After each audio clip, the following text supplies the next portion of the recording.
Tonight, we follow the life of a player, shaped not only by football, but by a country in transition.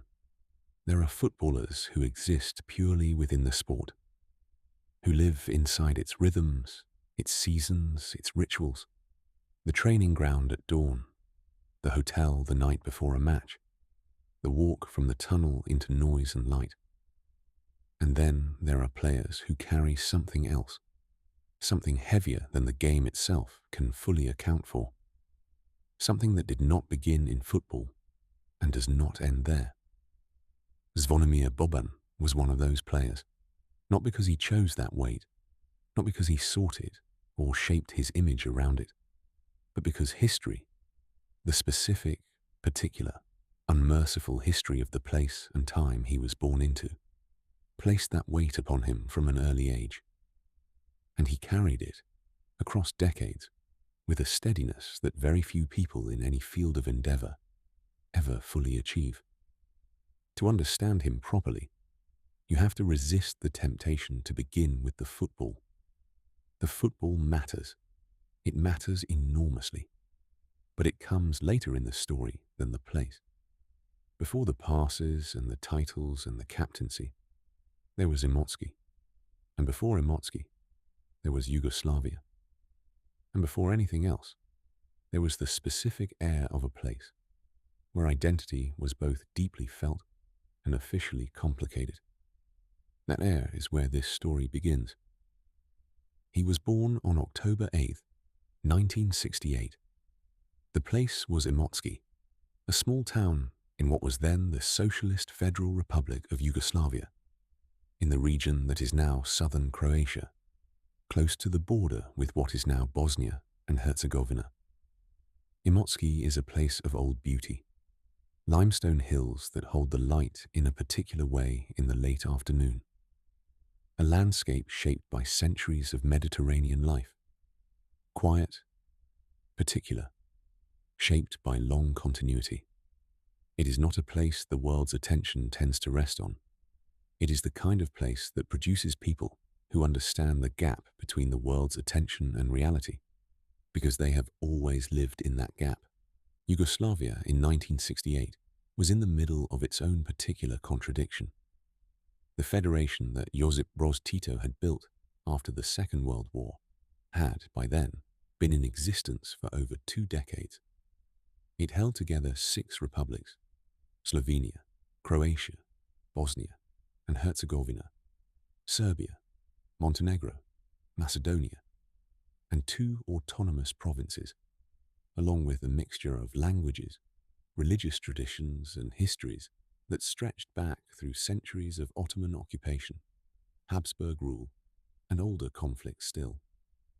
The surface of the country was stable.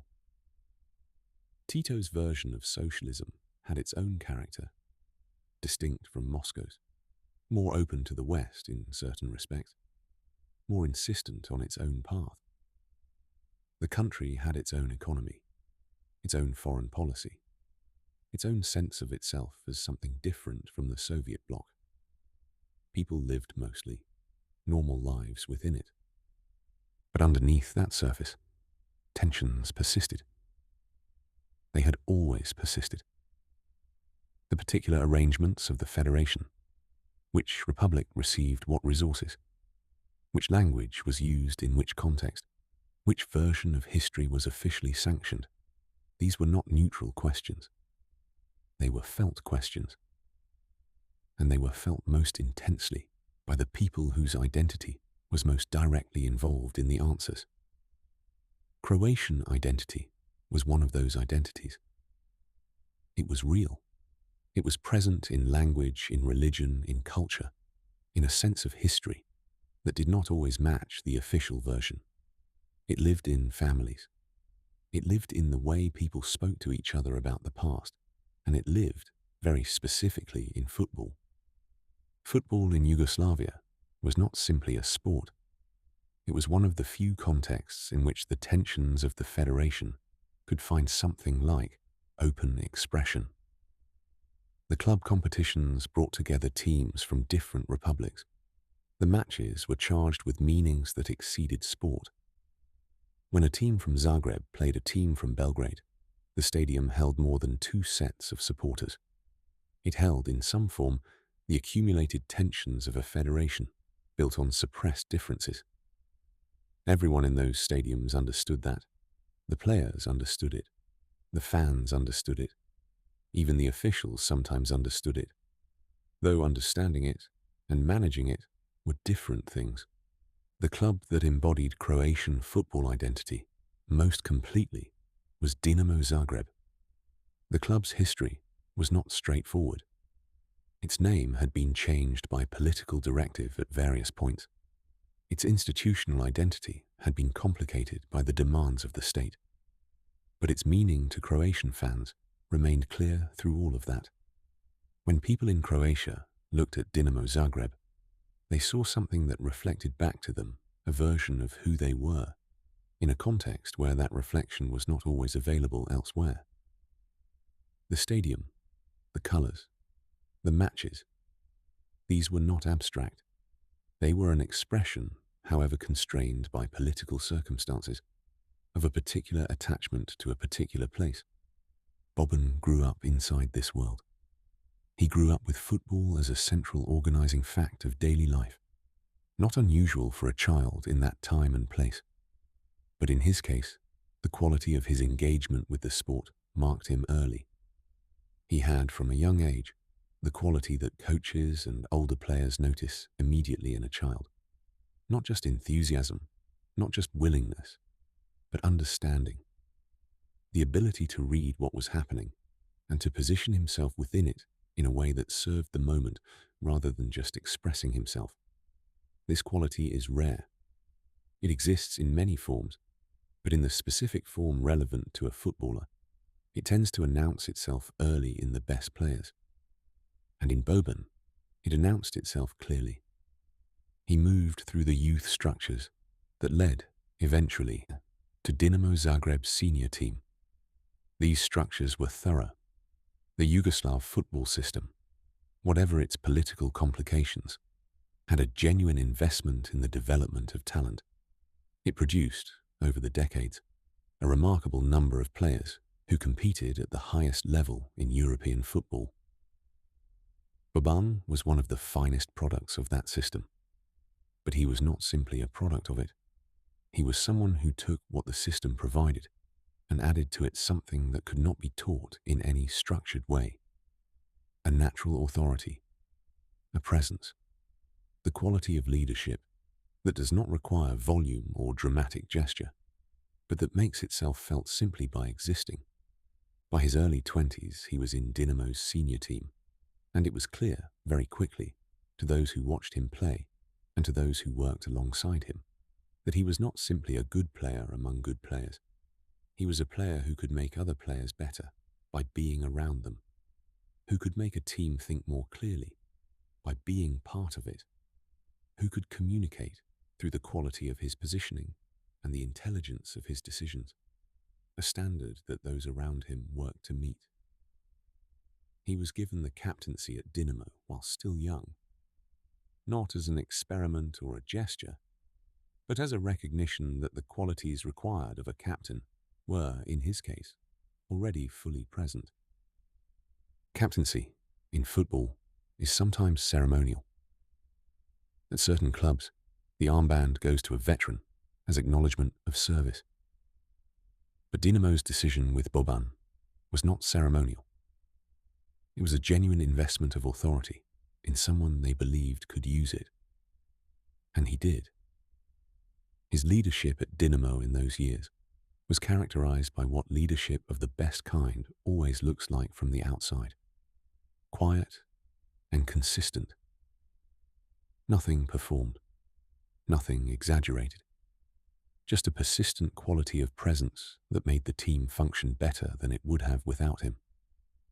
And then, outside the training ground, outside the stadium, the world began to change, in a way that would eventually change everything. By 1989, the political architecture of Yugoslavia was showing signs that years of official stability had masked. Tito had died in 1980. The particular form of authority that had held the federation together, personal, idiosyncratic, underpinned by genuine political skill and by a willingness to use force, was gone. What replaced it was a rotating presidency among the republics, a system designed to prevent domination by any single republic, but also, by design, unable to replicate the clarity and force of what had preceded it. Into that vacuum, nationalist movements across the federation began to assert themselves with increasing confidence. In Serbia, Slobodan Milosevic had positioned himself as the champion of Serbian nationalism in terms that alarmed the other republics, particularly those with significant Serbian populations, and those who feared what a shift towards Serbian dominance might mean for their own autonomy. In Croatia, the political space for Croatian identity was expanding. The first multi-party elections were approaching. The question of what Yugoslavia was, whether it was still viable, whether it still made sense, was being asked in public, loudly, for the first time in decades. Football existed inside all of this. It could not be separate from it, any more than any other aspect of public life could be. The stadiums were places where what could not be said in some other contexts could be said, or at least felt, at high volume. Flags were carried. Songs were sung. The matches between clubs from different republics were not just sporting competitions. They were occasions when the broader tensions found a specific location and a specific form. Everyone who attended knew this.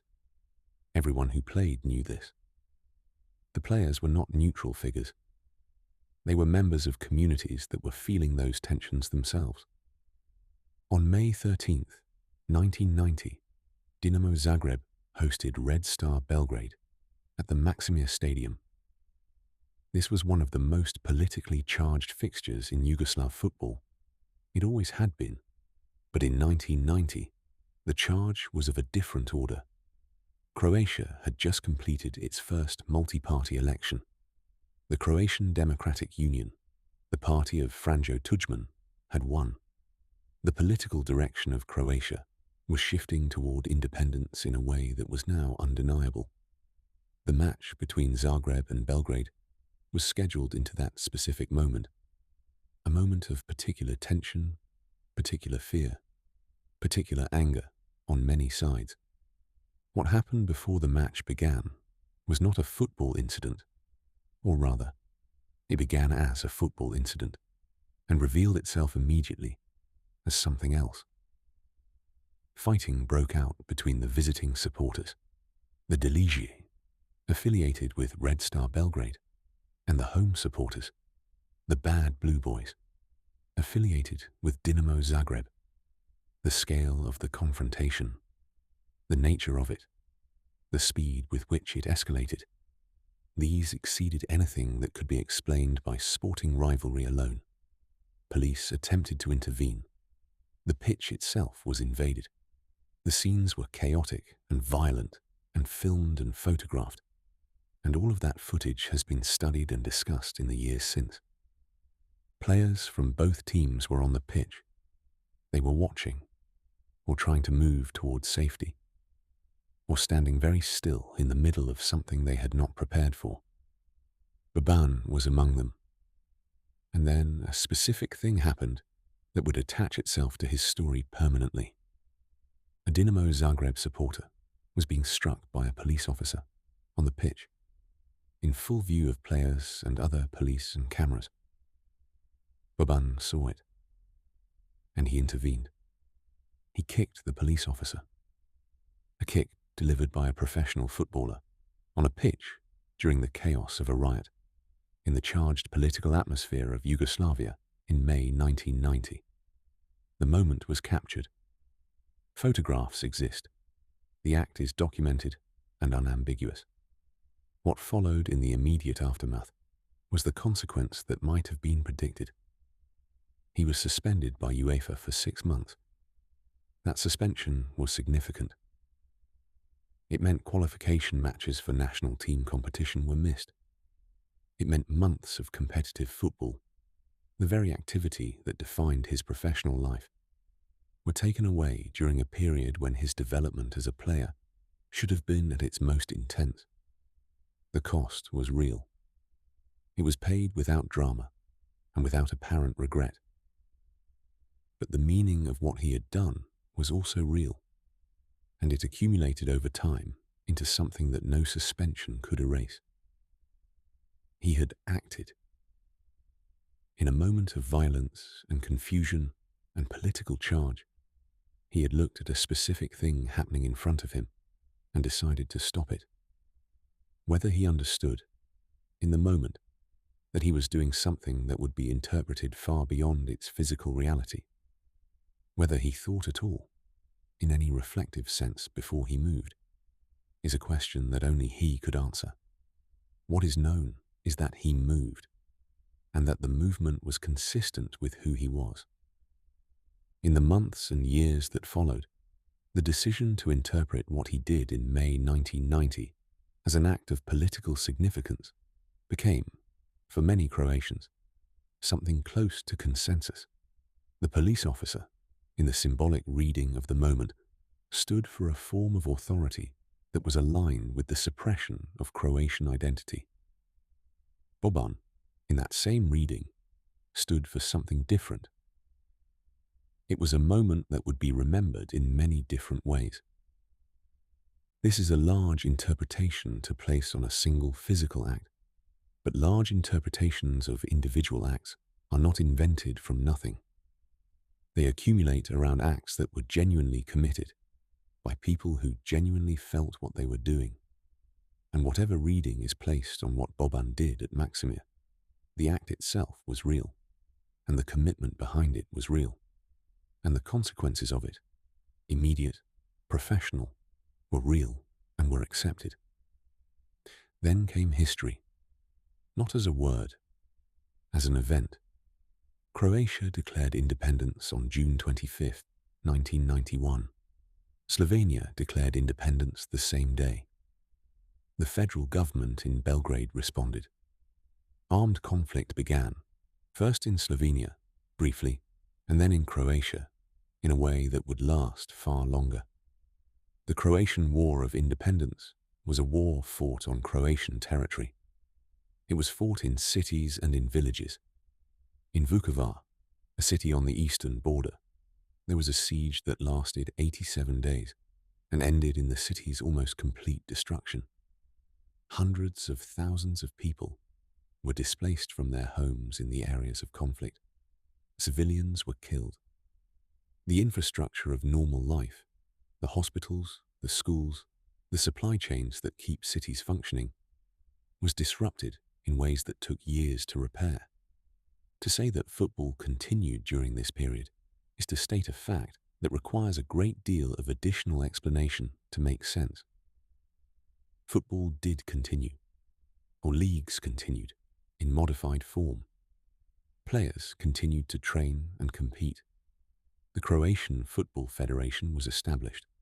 The national team was constituted and began to play. All of this happened while, in parts of the country, there was active armed conflict. The dissonance is difficult to hold in the mind without something giving way. But the dissonance was real, and the people living within it held it because they had to. Boban was among those people. He was a professional footballer, suspended at the time of the political events of 1990 and 1991, whose professional life was being interrupted even as the world around him was undergoing something far more significant than a professional interruption. He was a Croatian man in his early 20s, watching the country he had grown up in, or rather, the country within the country he had always understood himself to belong to, fighting for its existence with weapons and with blood, not just with votes and declarations. Consider what this asks of a person. Football is a discipline. It requires the organization of the self around a specific set of demands, physical, tactical, psychological, that are total in their way. You cannot be a professional footballer with part of your attention. The game requires all of it. And alongside that total demand for Boban during this period was the reality that the place he came from was at war. People he knew were in danger. The city of Vukovar, a Croatian city, was being destroyed. Children were being evacuated from areas of conflict. These were not abstract political facts. They were happening. How does a person continue to train? Continue to focus on the quality of a pass, the angle of a run, the specific physical preparation required for a professional match? There is no clean answer to this question. The people who have lived through it tend to describe something that sounds paradoxical. The structure of professional sport becomes, in certain circumstances, a form of preservation.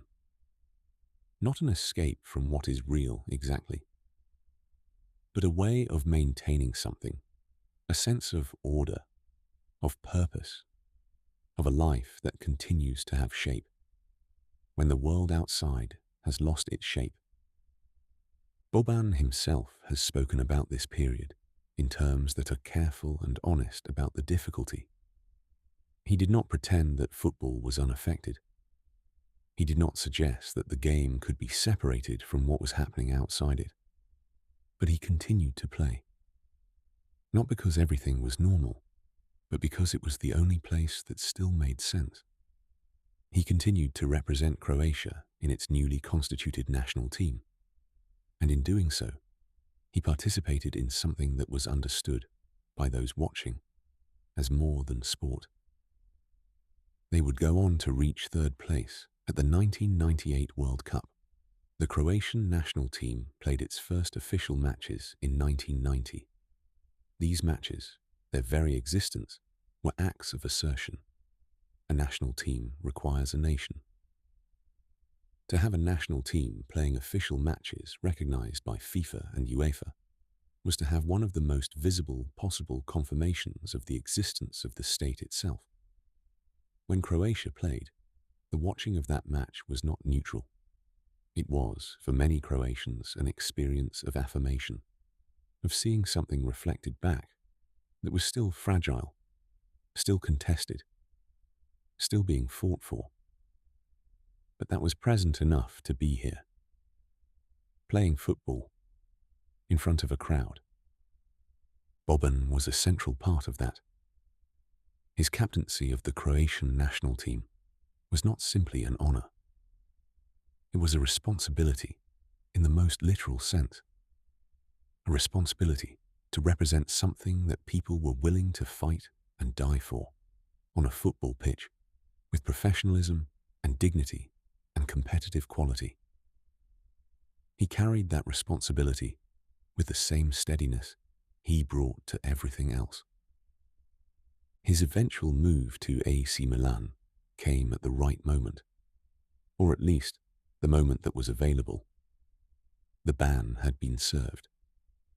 His quality was evident to those who had followed his development. Italian clubs had been watching Croatian football for years.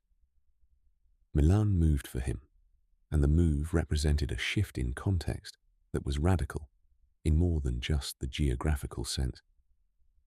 Before that permanent move, there was a loan spell at Bari. This period served a specific function. It was a reintroduction to competitive first-team football at the Italian level. After the suspension, and after the upheaval of the previous period, Bari was not AC Milan. The environment was different, the stakes were different, the resources were different, but the football was serious, and it was played in front of real crowds in a real competitive context. And what Bari provided was the opportunity to remember, to find again, through the practice of playing matches, that the qualities that had defined him in Zagreb were still there. The suspension had not diminished them. The events of the previous years had not diminished them. They had, if anything, given them a different kind of foundation. Then came the return to Milan and the full encounter with what it meant to be a player at that club. AC Milan in the early 1990s was a specific kind of institution. Silvio Berlusconi had taken ownership in 1986 and had committed to making the club the most successful in Europe.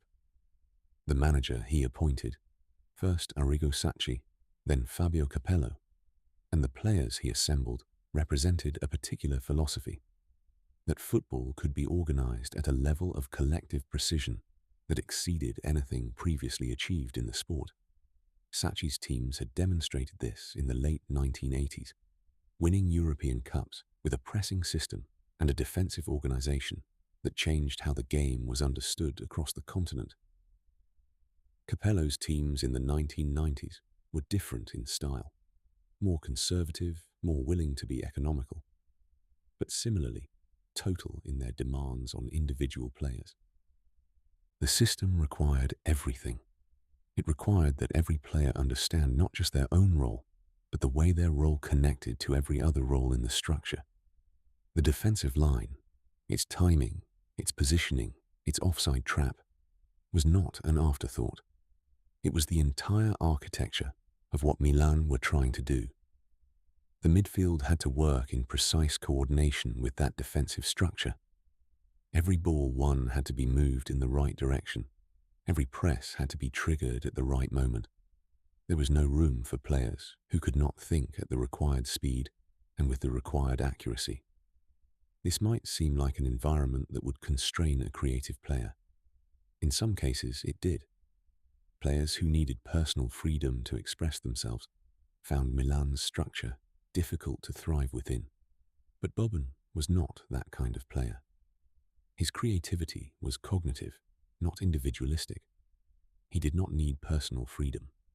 He needed to understand the framework, and then his intelligence could work within it and extend it. The framework, once understood, became the condition for his intelligence to operate most effectively. Fabio Capello has been explicit in interviews and in his own writings about that period, about the players he valued and why. He valued Boban. The reasons he gives are consistent. Boban understood what was required at a level of specificity that few players achieve. He could be shown something once, a positional adjustment, a pressing trigger, a particular defensive shape, and apply it correctly under match conditions. He did not need to be reminded. He did not need the instruction repeated. He processed it and incorporated it into how he played. And then the quality of that incorporation was visible in the games. This quality, the capacity to receive tactical information and execute it with full intelligence under pressure, is rarer than it sounds. Most players can follow instructions in training. Doing it in a match, when the opponent is active and pressing and creating situations that the instructions did not specifically anticipate, is a different matter. Boban's ability to work within the framework that Capello set, and to apply it intelligently to the specific circumstances of each moment, was exactly what Capello's system needed from a central midfielder. The teammates around him in those years were players of the highest European quality. Demetrio Albertini, another midfielder of intelligence and technical precision, formed a partnership with Boban in midfield that was noted for its complementary qualities. Albertini's ability to circulate possession with economical precision, Boban's ability to dictate tempo and provide the authority that turned circulation into direction. Marcel Desailly, one of the finest defensive midfielders in European football at the time, added the physical dimension that protected the structure. The defensive line, Baresi, Costacurta, Maldini, was the finest in the world. The team around Boban was exceptional, and he was a meaningful part of what made it exceptional. His playing style in those years was the kind that rewards extended study more than brief observation. If you watched a single Boban performance without context, without understanding what you were looking at, you might come away thinking you had seen a very competent display. If you watched him across a season, across multiple seasons, The pattern became visible in a different way. You began to notice what he was doing before the ball arrived at his feet. The movement to receive. The positioning that took him into the space the next pass needed him to occupy. The small shift of body weight that told an opponent he was going to move in a direction he then did not go. These are the details of football that coaches study and that casual viewing tends to miss. His passing was not spectacular. It was not intended to be spectacular. It was intended to be correct. A pass that travels at the right weight, at the right angle, to the right foot of the right player, at the right moment. This is what he gave the people around him. Consistently, without the variation that produces mistakes, without the ambition that produces the wonderful pass followed 2 minutes later by the terrible one. He understood, at a level that was probably instinctive by this point in his career, the difference between the pass that is ambitious and the pass that is possible. And he made the possible pass, every time, at the level of quality that the situation required. His ability to control tempo was perhaps the single most important thing he offered to the teams he played for. In football, tempo is not speed. It is the rhythm of the game, the pace at which decisions are made, at which the ball is moved, at which pressure is applied or released. A team that can control tempo controls the match, even if the scoreline does not reflect it. Milan, under Capello, was a team that was expert at controlling tempo in a specific way, managing the game when they had a lead, absorbing pressure without conceding, releasing into attack at precisely the moment when the opponent's structure had been stretched. Boban was central to that management. When Milan needed to hold the ball, to slow things down, to make the clock an ally rather than an enemy, he was the player through whom that management flowed. A pass to Boban in a tight moment was not a risky pass. It was a reliable pass. He would receive it, assess the situation in a single moment, and either move it on efficiently or hold it, absorbing pressure on his body with the physical strength that his slight appearance did not advertise, waiting for the right moment to release. This is not glamorous football. It is necessary football. It is the football that makes it possible for other players to do glamorous things. He won Serie A titles at Milan, 4 of them during a decade of extraordinary consistency at the club. He was part of squads that reached the highest stages of European competition: the Champions League, the European Cup that preceded it, the stages where the best clubs from across the continent met, and the quality of every decision was magnified by the stakes involved. In those environments, his composure was not something he imposed on himself. It was a natural expression of a person who had already experienced pressure that a football match could not replicate. He had already made the choice, in May 1990, that could not be unmade. He had already lived through a war that his country fought while he continued to play football. After those things, a Champions League match, however important, however charged with atmosphere and expectation, was a place where he could operate with clarity. And then Croatia, 1998, which was something else entirely. The national team that went to France in 1998 was the best Croatia had ever assembled. It was built from a generation of players who had come through the same system as Boban, who had played in Yugoslavia's youth competitions, who had developed through the clubs of a federation that no longer existed, and who now wore the shirt of the country they had always understood themselves to be from. Davor Šuker, the Ballon d'Or finalist who would finish the tournament as its top scorer, Robert Jani, Slaven Bilic, Igor Stimac, Robert Prosinecki. These were players of genuine European quality, and they were playing together as Croatia for the first time at a World Cup of this scale. Croatia had played in the 1996 European Championship. They had played in qualifying. They were not new to official competition by 1998, but the World Cup carries a different weight. The entire world is watching. The context of every match is the entirety of international football.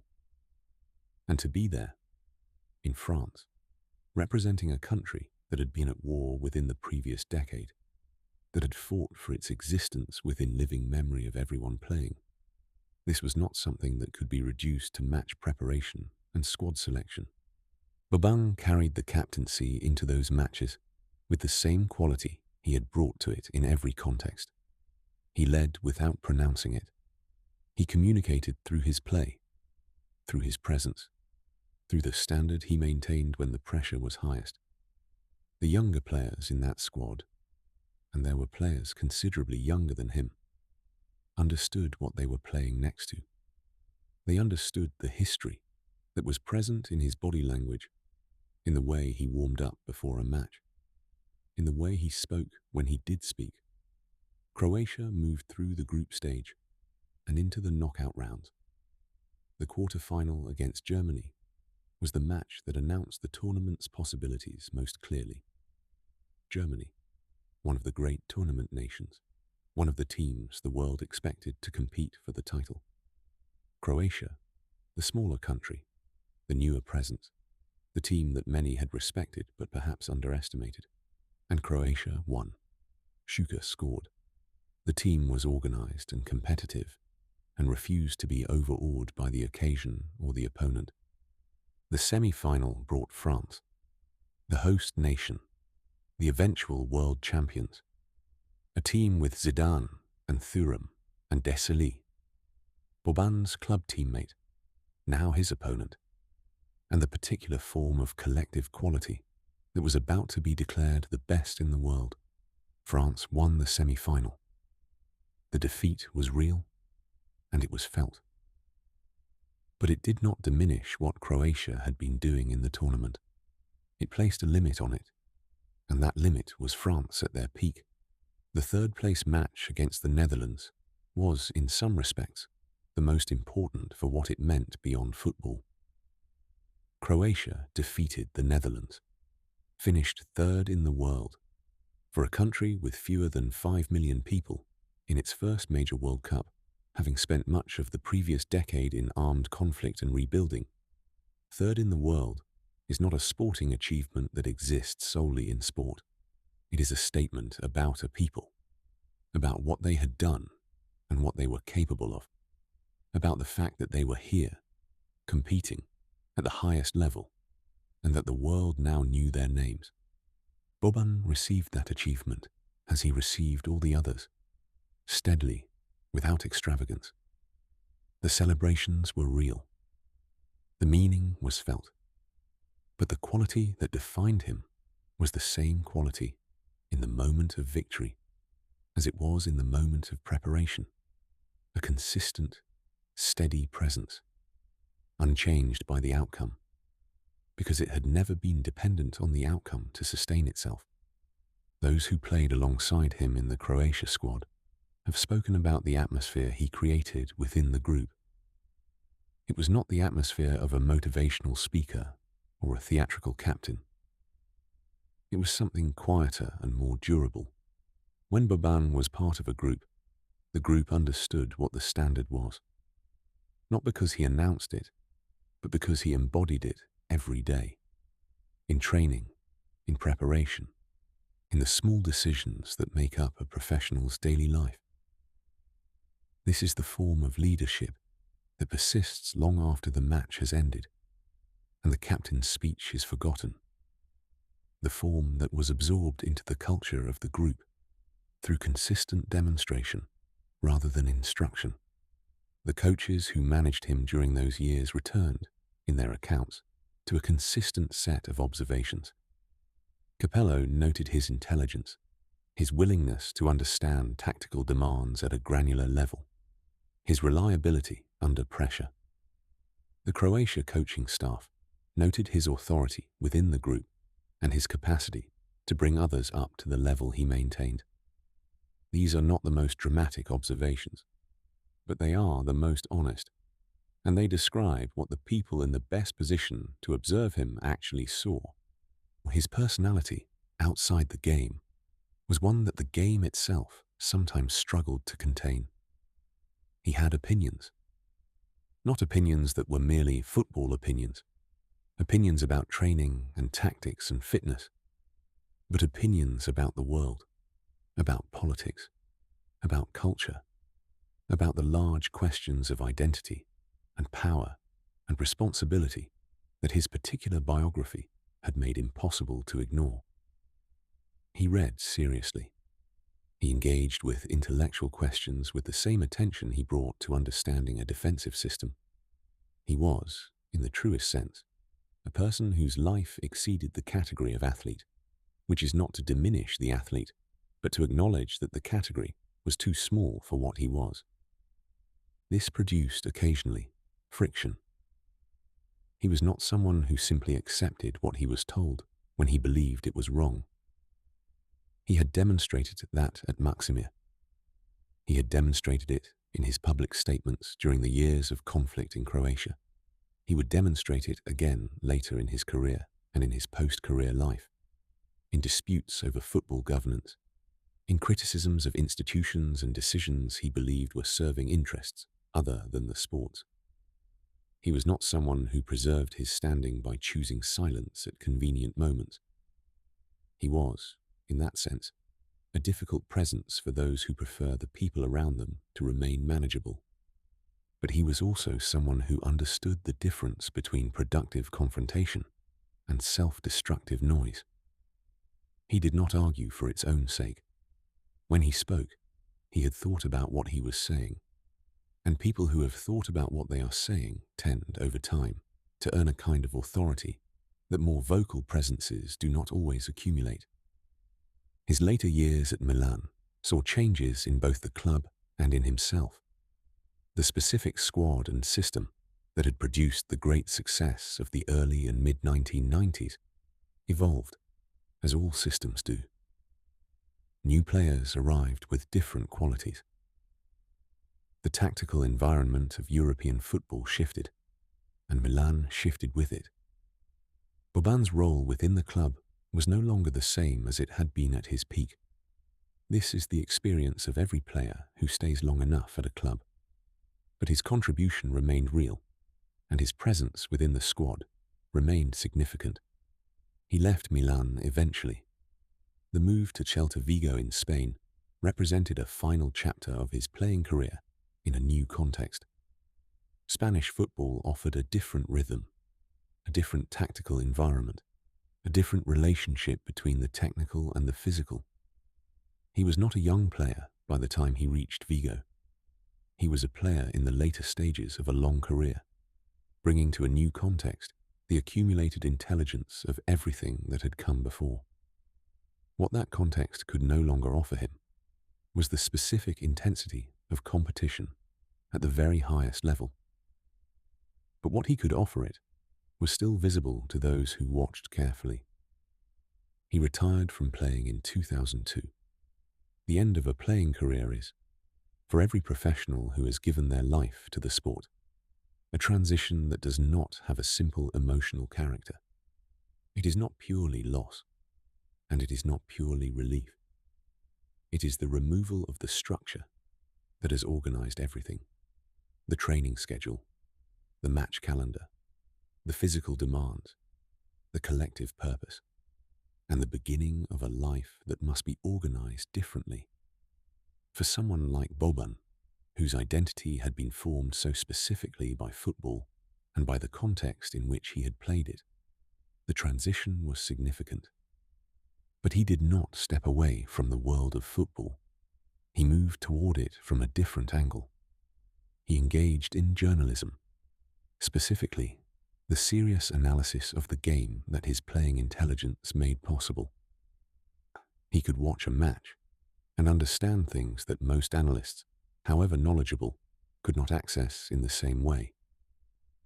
The inside of a game, from the perspective of someone who has played it at the highest level in the most demanding environments.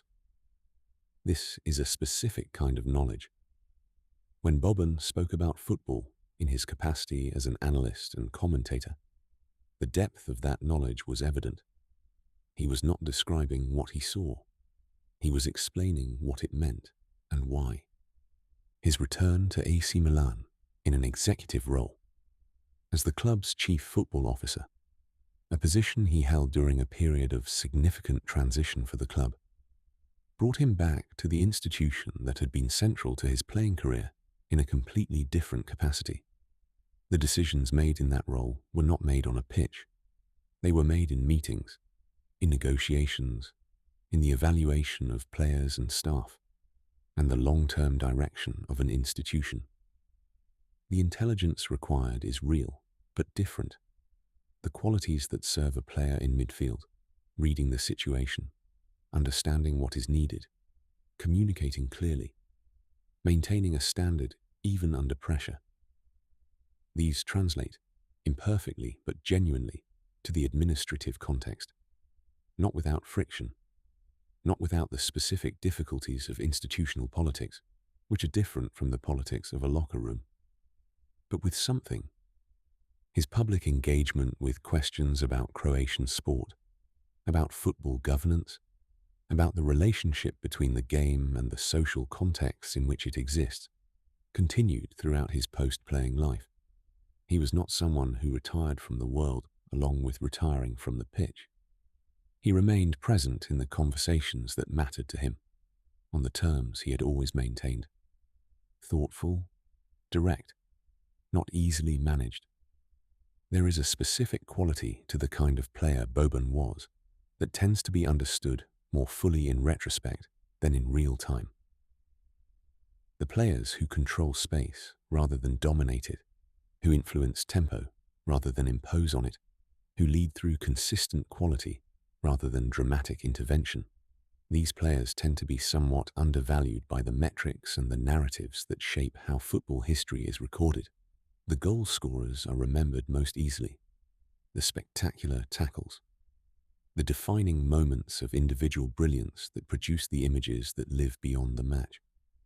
Boban's career did not primarily produce images of that kind. It produced something harder to capture.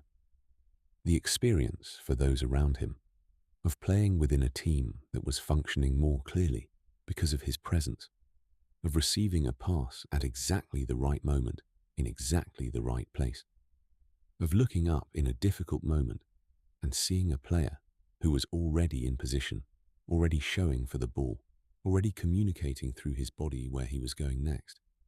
This experience, repeated across seasons and across the careers of those who played with him, leaves a different kind of mark. Not the photograph, the memory, the sense that persists of having played next to someone who made the game make sense. The contrast with more physically dominant midfielders of his era is instructive. Players like Roy Keane, like Didier Deschamps, like Lothar Matthäus in his mature years, different from each other in many ways, but sharing a quality of physical authority, of midfield domination through intensity and will as much as through thought. Boban was not that. His authority came from somewhere else. It came from the sense, communicated entirely through his play, that he understood what was happening before it happened, that he had already decided before the ball arrived, that the game's chaos, the unpredictability, the constant generation of new situations that required new responses, was something he moved through with a kind of foreknowledge. That foreknowledge is the product of years of attention, of watching, of thinking, of testing understanding against reality, in match after match. It is not magical, but when it has reached the level that Boban's had reached by the peak of his career, it begins to look like something that exceeds normal calculation. It begins to look like instinct, though it is something more deliberate than instinct. It is what happens when intelligence is applied to a single domain with total commitment for long enough. The stadiums where all of this unfolded were not incidental to the story. The Maximir in Zagreb in 1990 was the setting for the moment that defined part of his public identity. The San Siro, on European night, was the setting for the full expression of what he was as a footballer. The stadiums of France in 1998 were the setting for what Croatia achieved together in that tournament. And the smaller, quieter places, the training grounds, the gyms, the hotels the night before matches, were where the work happened that made all of it possible. The quiet before a match, for a player of Boban's type, is not empty. It is full of preparation, not nervous preparation, not anxious rehearsal, but the specific process of clearing the mind of everything that is not relevant and filling it with what is. The tactical information, the opponent's tendencies, the specific instructions for the specific conditions of the day. And then, under all of that, the larger thing, the awareness of what the shirt represents, what the ground represents, what the people watching need the team to do. These things are present even when they are not spoken. They are carried into the match by the players who carry them. Boban carried more than most. He carried the history of a place that had fought for its existence. He carried the memory of a stadium in 1990 where he had made a choice that could not be unmade. He carried the captaincy of a national team that represented something more fragile and more important than a football competition. He carried all of this, and he walked out onto football pitches across almost 2 decades of professional play, and he performed at a level of consistent, intelligent excellence. There is one more dimension to consider, the dimension that connects the player to the people watching him. Football is a public art, in the sense that it takes place in front of large numbers of people simultaneously, and what those people experience during a match, the attention, the anxiety, the moments of collective release, is shaped enormously by the players on the pitch, not just by what they do, but by how they carry themselves, by whether they appear to understand and to feel the importance of the occasion they are part of.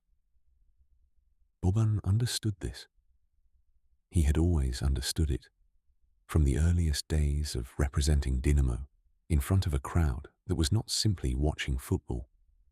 The people in the stands had given something to be there. Not just money, not just time, but a degree of emotional investment that deserved to be met with genuine commitment. He provided that commitment in a form that was visible without being performed. There was no gesture, no exaggerated expression of effort or intensity. What was visible was concentration. The steady, total concentration of a person who is completely present in the moment he is occupying. This quality, being fully present, sounds simple. It is the furthest thing from simple. In the middle of a football match, there is an enormous amount of noise, literal and figurative, competing for a player's attention. The crowd, the opponent, the pressure of the moment, the body's own demands. The instructions that were given before the match that now need to be applied to situations the instructions did not precisely anticipate. The good players manage most of this. The exceptional players manage all of it and still find space, within the noise, for the kind of clear thinking that produces the right decision at the right moment. This was Boban's specific excellence, not the decision itself, necessarily, though the decisions were consistently good, but the clarity from which the decisions came. He operated, or appeared to operate, at one remove from the noise. Not detached. He was not cold. He was not uninvolved, but organized internally in a way that most people never achieve in most contexts, let alone in the particular pressurized context of a professional football match at the highest level of European competition. Where does that internal organization come from? Some of it is talent, some of it is training, but some of it, and this is the part that his biography makes visible, comes from having already faced something that required internal organization under genuinely extreme conditions. The events of 1990 and 1991 did not give Boban his composure, but they tested it and confirmed it and added to it a quality of having been tried and held.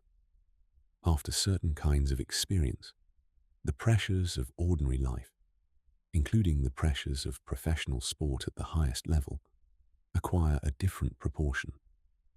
They remain real. They remain demanding.